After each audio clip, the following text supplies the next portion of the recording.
guys, welcome to the Bonsai Nook with Adam Ask Why.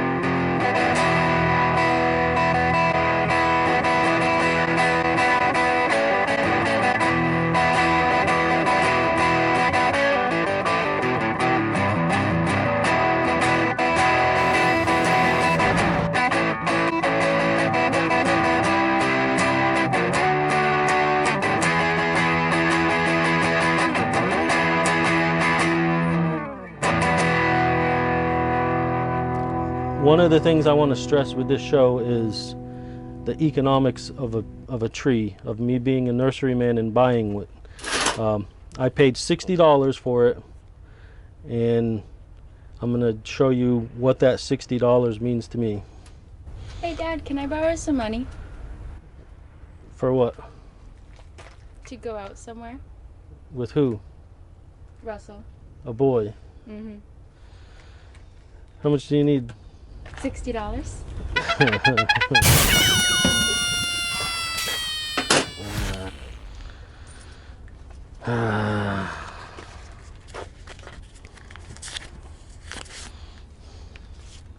Thank you.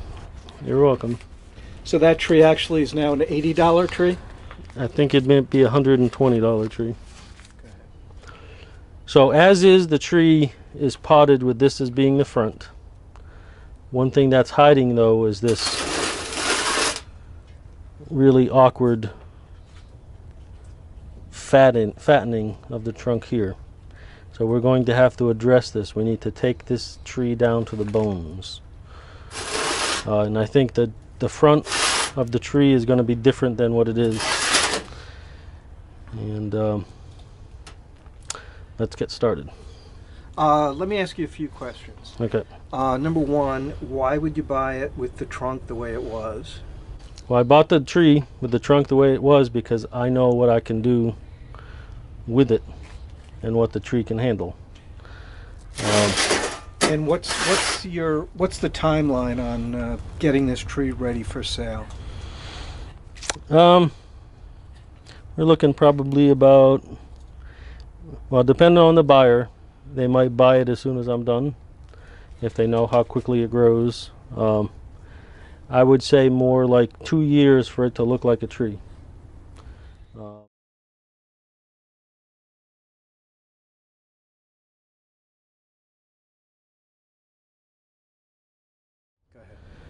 So about 2 years before it starts looking like a tree.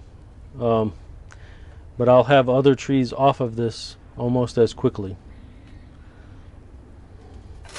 So let's get to chopping. If you see this saw, Seesaw? it's just a standard bonsai saw. Still pretty sharp. Not as sharp as it could be, not as clean as it could be. Big toothed. It is. That makes it easier to cut, and it throws the wood chips out. Okay, so first cut. We're going to address this fattening, this reverse taper or inverse taper or obverse taper, whichever English language you speak. So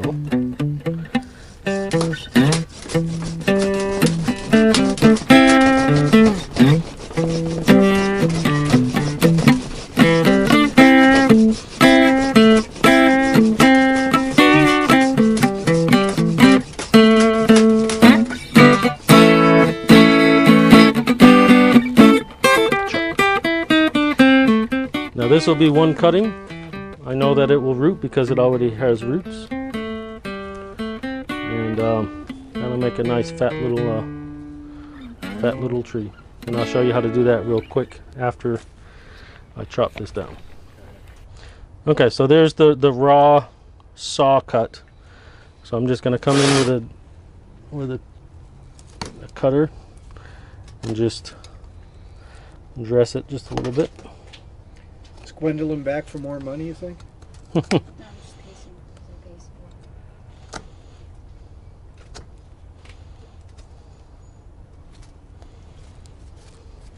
Then I'll come back with a real sharp knife and I'll clean up that edge. Do you want that concave or? pretty much concave. It's a tough way to heal, a tough tree to heal a wound on. So it tends to fold in on itself like this, as opposed to growing in like this. So sometimes a really concave cut closes faster. So next cut.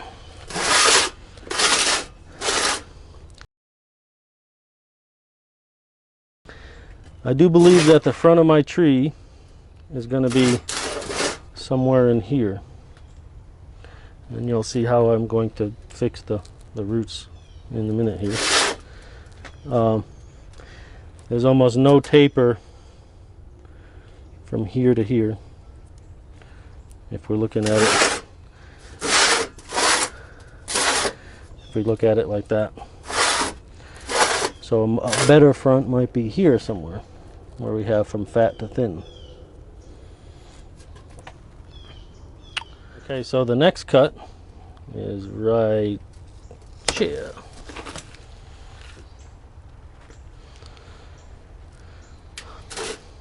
So we're starting to get there, I think. To make it easier on ourselves, next cut is right here.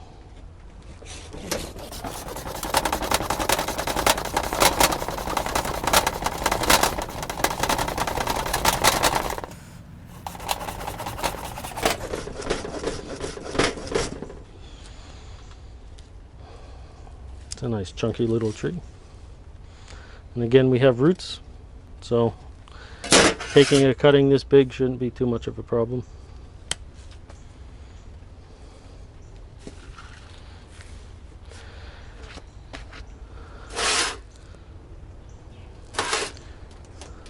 The next step, we're going to address the roots. The willow leaf ficus is one of those trees that will grow from a root cutting, which means if you cut off part of the root and you take that root with all the other fine roots, put it in a pot, it will grow from that cut end. So it will sprout from the cut end and grow a whole new tree, a lot like this. You see, I cut right there, and we have 1, 2, 3, 4 shoots coming from one point, and that was a root off a larger tree. Now it doesn't look like much now, but if I allowed it to grow, it'll fill in just like a regular cutting. How long has that been in a pot? About a year, or maybe even at the beginning of this year. Okay, so root cuttings.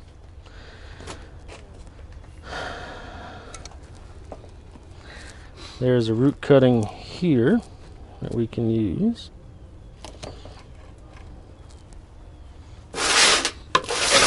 There's a root cutting here.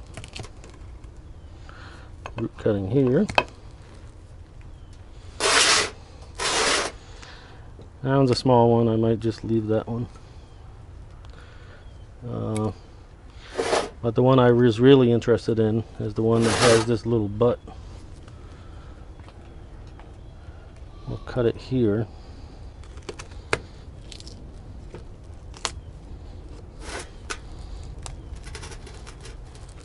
And that'll make a really nice little bonsai pretty quick. So right now, how many trees are you up to? We're up to 1, 2, 3, 4, 5, 6, 7, and then 8. So to give you an idea, this might be a $10 tree if I were to sell it. Like sell it in the next, what, few months? Next few months. Yeah. $10, $15, maybe $5, maybe $25, $30. This main chunk, if I were to sell it just right now, I could probably still sell it for $60 easy. The pot, retail this pot might be, depending on the retailer, $40 to $60. Is it by any unknown potter? It is not. It is Just a nice. it's just a Has two different chops on it. But it's a nice looking color, although I'm not really sure what the color is. So once you take all those roots out, are you going to put this in a training pot or not? I am not. This is going to stay right in this pot until next year. I'm going to put a lot of fertilizer down and let it grow.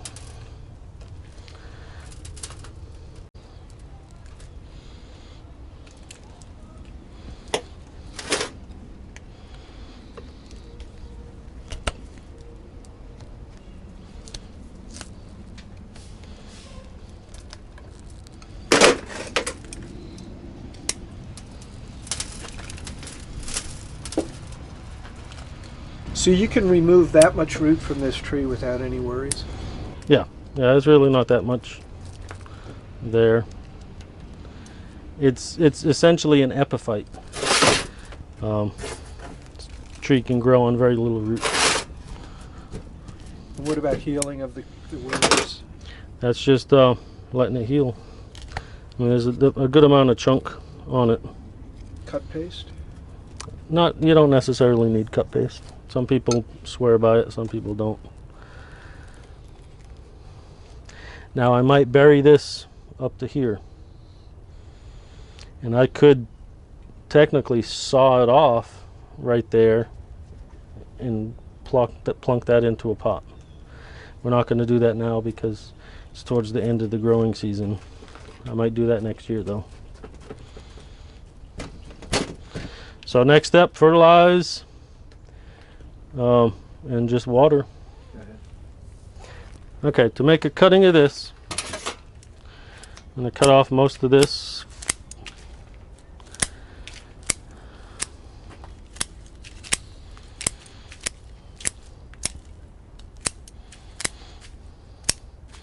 If I wanted to, I could go through here and take a whole bunch of cuttings there, but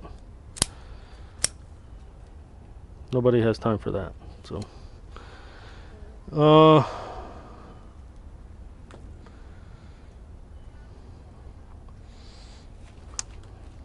I will leave it like that. So the secret to make a good ficus cutting that has a good base is to take that, push it almost all the way down to the bottom of the pot. When the roots emerge, they'll hit the bottom of the pot and spread out like that, so we have a ready-made root spread. Not too much water, but don't let it dry out. It'll rot if you put too much water in, and that's that for a stem cutting.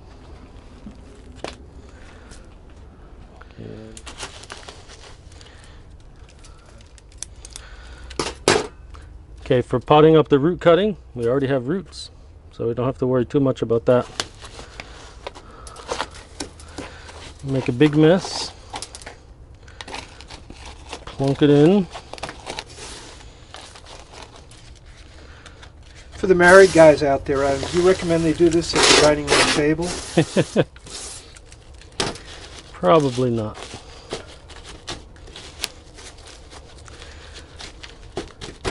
So this already has pretty good movement. Now if you notice how I have this cut back like that, on any root cutting,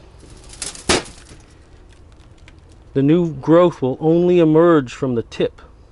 It won't pop back anywhere here unless there's a cut. So we'll get something growing from here and stuff growing from here as well. So this is kind of a little secret that you can utilize in making more interesting root cuttings.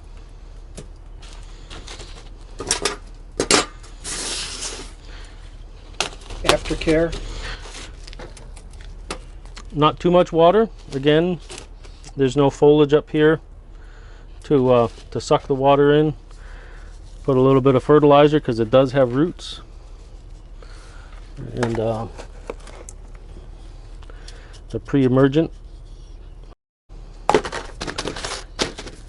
And some people say full sun, some people say full shade. I've had luck putting it in the shade. The shade is also where it's not going to get too wet from rain. So that's that. So for my $60, I got a big pot. I got a big trunk, Ficus salicaria. Some people call it Ficus nerifolia or salicifolia, or the willow leaf ficus would be the common name, or fig. So big pot, big trunk, 2 stem cuttings, and 2, 4, 6 root cuttings. Make that 3 stem cuttings. So I think I made out pretty well.